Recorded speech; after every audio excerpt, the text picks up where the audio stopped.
நம்ம இந்த வீடியோவில் பார்க்க போகிற தகவல் வந்து பார்த்தீங்கன்னா ஒரு சின்னதாக ஒரு கஸ்டமைசேஷன் தான் இந்த வீடியோவில் பார்க்க போகிறோம். ஆல்ரெடி நம்ம சேனலில் 2-3 கஸ்டமைசேஷன் வீடியோஸ் போட்டிருக்கோம். இதுவரைக்கும் இந்த வீடியோஸை பார்க்கல அப்படின்னா டிஸ்கிரிப்ஷன் பாக்ஸில் லிங்க் இருக்குது, அந்த வீடியோ நீங்கள் போய் பார்த்துக்கலாம். இந்த வீடியோவில் பார்க்க போகிற கஸ்டமைசேஷன் பார்த்தீங்கன்னா நம்ம ஸ்மார்ட் ஃபோனில் வரக்கூடிய நோட்டிஃபிகேஷன் எப்படி சூப்பராக ஒரு அனிமேட்டட் நோட்டிஃபிகேஷனாக மாற்றுறது தான் இந்த வீடியோவில் பார்க்க போகிறோம். வணக்கம், நான் ராஜசேகர், டெக் மாஸ்டர் சஃபானிலிருந்து. இதுவரைக்கும் நம்ம சேனல் நீங்கள் சப்ஸ்கிரைப் பண்ணல, இல்லை நம்ம சேனல் இதான் நீங்கள் பார்க்குறது முதல் வீடியோனா மறக்காம சப்ஸ்கிரைப் பண்ணிக்கிங்க. பெல்லைக்கன் 4 நோட்டிஃபிகேஷனோட வீடியோ பிடிச்சிருந்துச்சு அப்படின்னா கண்டிப்பாக ஒரு லைக்கை கொடுத்து வீடியோ ஷேர் பண்ணி விட்டுருங்க.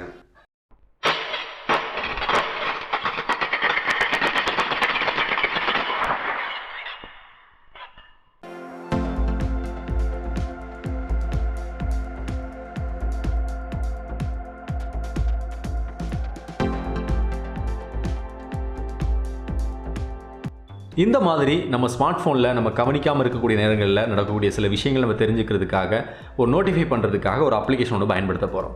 இந்த அப்ளிகேஷன் என்ன பண்ண போகுதுன்னு பார்த்தீங்கன்னா, நம்ம ஸ்மார்ட் ஃபோனில் நம்ம கவனிக்காமல் இருக்கக்கூடிய நேரங்களில் நமக்கு வரக்கூடிய மெசேஜ், வாட்ஸ்அப் மெசேஜ், இல்லை ஃபேஸ்புக் மெசேஜ், இன்ஸ்டாகிராம், டெலகிராம் எதுவாக இருந்தாலும் சரி, எந்த விதத்தில் மெசேஜ் வந்தாலும் சரி, இல்லை நம்ம ஸ்மார்ட் ஃபோனில் கொஞ்சம் பேட்டரி கம்மியாக இருக்குது, அந்த மாதிரி ஸ்மார்ட் ஃபோன் நடக்கக்கூடிய சில விஷயங்கள் எதுவாக இருந்தாலும் சரி நமக்கு நோட்டிஃபை பண்ணி கொடுக்கறதுக்காக ஒரு அப்ளிகேஷன் இன்ஸ்டால் பண்ண போகிறோம். அந்த அப்ளிகேஷன் ப்ளே சொல்லக்கூடிய அப்ளிகேஷன் தான். நீங்கள் ப்ளே ஸ்டோர் போயிருங்க, நோட்டிஃபை பட்டின்னு சொல்லி டைப் பண்ணுங்கள். நோட்டிஃபை பட்டின்னு சொல்லி இந்த அப்ளிகேஷன் தான். இன்ஸ்டால் பண்ணிவிட்டு ஓப்பன் பண்ணிட்டீங்கன்னா சில பெர்மிஷன் கேட்கும். அந்த பெர்மிஷனை கண்டிப்பாக தவறாமல் கொடுத்துருங்க. கிராண்ட் பெர்மிஷன் சொல்லி அங்கேயே வந்துருச்சு, பார்த்தீங்கன்னா தெரியும். கீழே அவங்களே கொடுத்துட்டாங்க நோட்டிஃபிகேஷன் பெர்மிஷன் சொல்லி. நம்ம ஸ்மார்ட் ஃபோனுக்கு வரக்கூடிய நோட்டிஃபிகேஷன் ஆக்சஸ் பண்ணுறதுக்கு கொஞ்சம் பெர்மிஷன் கொடுக்கும் இல்லையா, அதை கண்டிப்பாக கொடுத்துடலாம். அடுத்த கீழே பார்த்தீங்கன்னா ஓவர்லே பெர்மிஷன் கொடுத்துருக்காங்க, அதையும் கொடுத்துடலாம். கீழே பார்த்தீங்கன்னா பேட்டரி ஆப்டிமைசேஷன் சொல்லி கொடுத்துருக்காங்க, அது ஆப்ஷனல் தான், வேண்டாம், ஸ்கிப் பண்ணிட்டு உள்ளே வந்துடலாம். உள்ளே வந்துட்டிங்கன்னா இந்த அப்ளிகேஷன் இப்படி தான் இருக்கும், பார்த்தீங்கன்னா தெரியும். முதல்ல பார்த்தீங்கன்னா நோட்டிஃபை பட்டின்னு சொல்லிட்டு கீழே பார்த்தீங்கன்னா எல்லா அப்ளிகேஷன் கொடுத்துருக்காங்க. உங்கள் ஸ்மார்ட் ஃபோனில் இருக்கக்கூடிய எல்லா அப்ளிகேஷன் இந்த லிஸ்ட்டில் வந்துடும். நீங்கள் எந்த அப்ளிகேஷனுக்குலாம் நோட்டிஃபிகேஷன் வந்து ஆக்சஸ் பண்ணணும், உங்களுக்கு நோட்டிஃபை பண்ண நினைக்கிறீங்களோ அந்த அப்ளிகேஷன் நீங்கள் கண்டிப்பாக எனேபிள் பண்ணி விட்டுருங்க. நான் வாட்ஸ்அப் மட்டும் எனேபிள் பண்ணிக்கிறேன். நான் வாட்ஸ்அப் மட்டும் எனேபிள் பண்ணியிருக்கேன். உங்களுக்கு வேறு ஏதாவது அப்ளிகேஷன்லேருந்து நோட்டிஃபிகேஷன் வரும்போது இந்த அப்ளிகேஷன் வேலை செய்ய நினச்சிங்கன்னா நீங்கள் அதே எனேபிள் பண்ணிக்கோங்க. அப்படி ரைட் சைடில் கீழே பார்த்தீங்கன்னா செட்டிங்ஸ் ஆப்ஷன் கொடுத்துருப்பாங்க. இதில் தான் இந்த அப்ளிகேஷன் என்னென்ன வேலைகள் செய்யணும், நமக்கு எதெல்லாம் ஹெல்ப் பண்ணி கொடுக்கணுங்கிறத நீங்கள் முழுவதுமே செட் பண்ணிக்க முடியும். உள்ளே வந்துட்டீங்க அப்படின்னா எனேபிள் கொடுத்துருப்பாங்க. ஃபஸ்ட் ஆஃபில் இருந்தால் நீங்கள் எனேபிள் பண்ணிக்கோங்க. கீழே வந்தீங்க அப்படின்னா எல்இடி நோட்டிஃபிகேஷன் டைம் சொல்லி கொடுத்துருக்காங்க. நமக்கு 2 செகண்ட் இருக்குது, நமக்கு வேல்யூ 1 கூட கொடுத்துக்கலாம். அப்படியே கீழே இருக்கக்கூடிய பிளிங்க் இன்டர்வலும் 3 செகண்ட்ஸில் இருக்குது, அதையும் 1 செகண்டாக மாற்றிக்கோங்க. மற்ற விஷயங்கள் எதுவும் பண்ண வேண்டாம், அப்படியே கீழே வந்துடுங்க.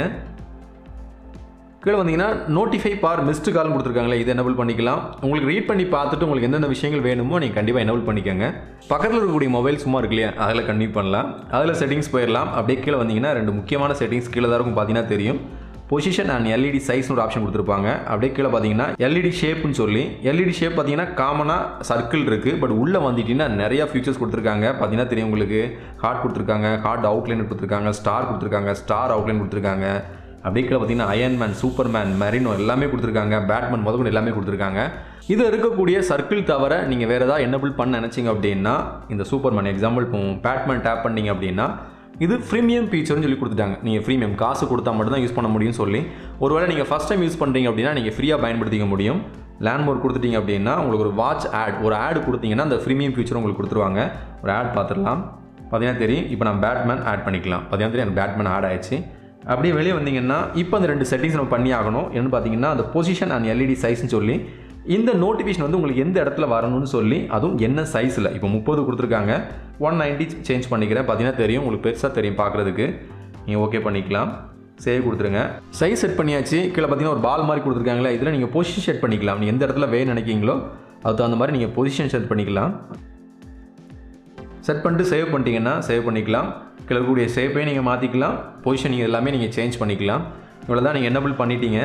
இப்போ நீங்கள் டெஸ்ட் பண்ணி பார்த்தீங்கன்னா நீங்கள் என்ன செட் பண்ணீங்களோ அது உங்களுக்கு பிளிங்க் ஆக ஆரம்பிச்சிடும். இப்போது பக்கத்தில் இருக்கக்கூடிய மொபைலிருந்து ஒரு வாட்ஸ்அப்புக்கு நான் மெசேஜ் பண்ணி செக் பண்ணி பார்த்துடலாம். வாட்ஸ்அப் ஓப்பன் பண்ணி உள்ளே வந்துட்டேன். ஒரு மெசேஜ் ஒன்று டைப் பண்ணிக்கிறேன், ஹலோன்னு டைப் பண்ணிக்கிறேன், அனுப்பிச்சிட்டேன்.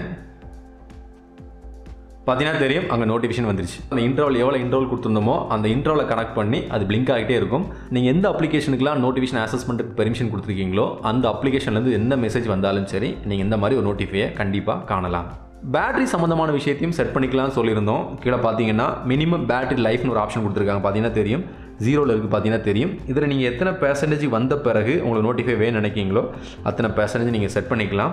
அது ஒர்க்கில் பார்த்தீங்கன்னா ஷோ சார்ஜிங் இண்டிகேட்டர்னு ஒரு ஆப்ஷன் கொடுத்துருக்காங்க. அதையும் எனபிள் பண்ணிட்டீங்கன்னா நீங்கள் சார்ஜ் பண்ணும்போதும் இந்த மாதிரி சூப்பரான ஒரு அனிமேஷனை நீங்கள் கண்டிப்பாக காணலாம். இது எல்லாமே உங்கள் ஸ்மார்ட் ஃபோனில் இருக்கக்கூடிய சின்ன சின்ன விஷயத்தை நோட்டிஃபை பண்ணதுக்கான ஒரு சூப்பரான அப்ளிகேஷன் தான். கண்டிப்பாக இன்ஸ்டால் பண்ணி பயன்படுத்தி பாருங்கள், ரொம்ப சூப்பராகவே இருக்கும். இது ப்ளே ஸ்டோரில் இருக்கக்கூடிய ஒரு அப்ளிகேஷன் தான். இந்த அப்ளிகேஷனோட டவுன்லோட் லிங்க்குமே கீழே டிஸ்கிரிப்ஷன் பாக்ஸில் லிங்க் இருக்குது. நீங்கள் தேவைப்பட்டால் டவுன்லோட் பண்ணி பயன்படுத்திக்கோங்க. இந்த வீடியோவில் பார்த்து நம்ம மொபைலில் வரக்கூடிய நோட்டிஃபிகேஷன் எப்படி கஸ்டமைஸ் பண்ணுறங்கிற தகவல் கண்டிப்பாக ஒரு யூஸ்ஃபுல்லான தகவலாக இருக்கும் நம்புகிறோம். உங்களுக்கு பிடிச்சிருந்துச்சுன்னா இங்கோட சொன்ன மாதிரி ஒரு லைக்கோட ஒரு ஷேர் பண்ணி விட்டுருங்க. நிறை குறை எது இருந்தாலும் சரி, வீடியோ பற்றி தான் இருந்தாலும் சரி, நம்ம சேனல் பற்றி தான் இருந்தாலும் சரி, நிறை குறை எது இருந்தாலும் கீழே கமெண்ட் பாக்ஸில் தெரிவிங்க.